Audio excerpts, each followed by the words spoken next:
Hello mga langga! I-share ko sa inyo ngayon ang ginagawa ko, isa sa pinakamasarap na side dish na pwedeng pang ulam, pwedeng pang merienda, at pwedeng papakin. Ito kita nyo, perfect ang ating mga itlog, hindi malasado, hindi rin matigas ang egg yolk. Tamang-tama po, ituturo ko sa inyo kung paano. Sa isang kaldero na may tubig, maglagay lang tayo ng ating mga itlog. Take note, hindi pa po nakabukas ang ating apoy ha. Isang dosina po ang lalagain ko ngayon. Pero kung marami kayo, of course, damihan nyo na dahil hindi nyo talaga mapigilang sarili nyo, mapapapak at mapapakain kayo ng marami. Maglagay tayo ng konting suka para madaling balatan mamaya ang ating mga itlog. Konting asin at haluin natin ng bahagya. At ngayon, pwede na nating i-switch on ang ating mga kalan. Pag kumibot-kibot na po ang tubig ng ating nilalaga, saka pa tayo mag-timer ng 7 minutes.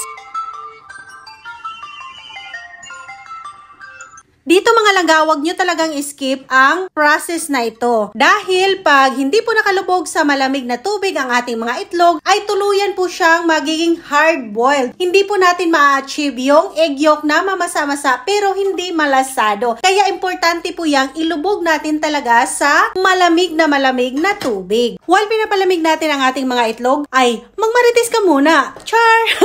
Ihanda natin ang ating sibuyas. Ay, gamit ko po ay suyod.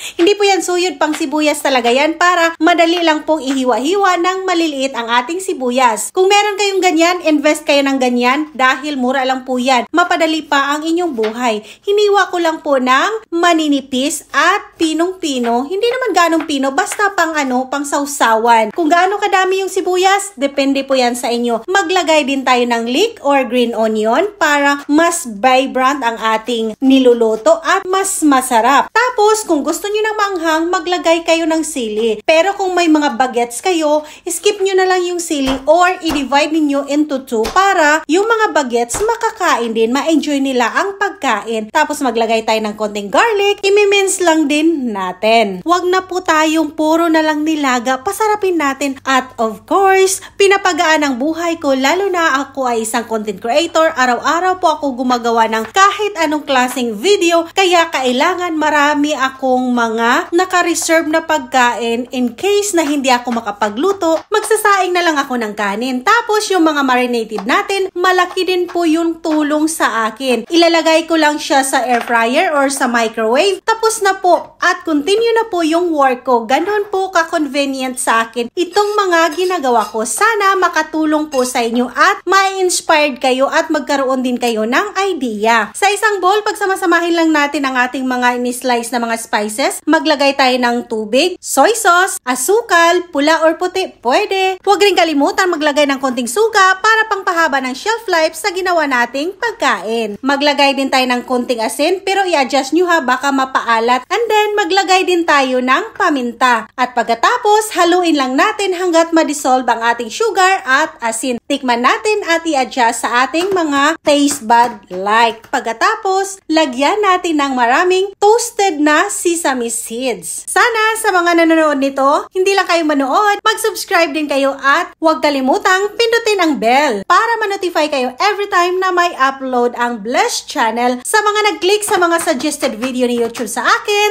ay maraming salamat po. Mag-subscribe na rin kayo. Ayan po, binabalatan ko lang ang ating mga nilagang itlog. Malamig na po yan. Mabilis lang po talagang balatan basta naglagay tayo ng kunting suka pag naglaga tayo ng mga itlog. Pagkatapos nating balatan, ilubog na natin sa ating ginawang brine solution. Yes, ibababad po natin ang ating mga nilagang itlog. The more na magtagal siya sa pagkababad, the more na manuot yung sarap sa ating brine solution. Yes, pwede yang ipipreserve ang ating mga itlog sa pamamagitan ng ating sauce. Mamadali kayo, at least 3 hours mababad po yung mga itlog natin. Gaya nito, hindi na ako makapag-antay. Ay, kailangan na talagang matikman. May red rice din ako. Sus, Diyos ko, excited. Ako ang nagpipresent, ako din ang na-excited.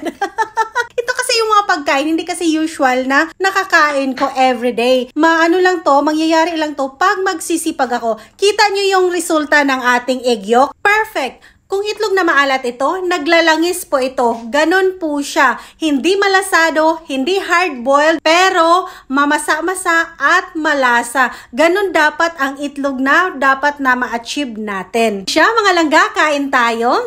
Sarap talaga. Nasarapan talaga ako. At of course, hindi ko pinapakita sa inyo na nag-extra rice ako. Gawa na rin kayo para ma-legit check ninyo kung masarap ba talaga ang ginagawa ni Bless Channel. Pakiusap mga langga, pakicheck na rin ang ating pang ibang mga video. Maraming salamat in advance. Ay wait mga langga, wag kayo munang mag-skip. Wag nyong itapon yung sauce natin ha pag ubos na yung mga itlog dahil pwede po yang iulam. Hanggat sa muli, maraming salamat. Don't forget to subscribe, like, and share.